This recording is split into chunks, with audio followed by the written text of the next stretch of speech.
চলো তোমাদেরকে আজকে আশ্রমের ভিডিও দেখাবো। শ্রী শ্রী নিতাই চৈতন্য আশ্রম, যেটা অবস্থিত আছে নড়াহাড়ার ড্যাম্পে বা পাহাড়ও বলতে পারো। আমরা নড়াহাড়া আশ্রম যাচ্ছি এখন। কত জঙ্গলের মাঝে একটা আশ্রম আছে। এটা হলো আশ্রম, ছোট মতো একটা আশ্রম এটা। বন্ধুরা, আমি এখন আশ্রম চলে আসছি। আশ্রমটার নাম হচ্ছে নিতাই চৈতন্য, শ্রী শ্রী নিতাই চৈতন্য। কিন্তু এখন আশ্রমে কেউ নাই, এখন একদম ফাঁকা আছে। এই ঘরটা মনে ভেঙে গেছে, কিন্তু কেউ না। এখন বর্ষাকালের জন্য মনে হয় কি জন্য বলতে পারবো না।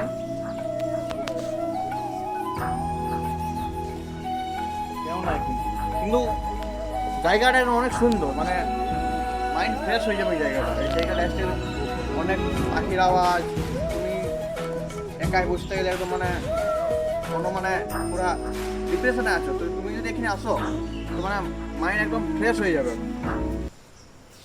কি সুন্দর আছে, তুলসী মন্দির আছে।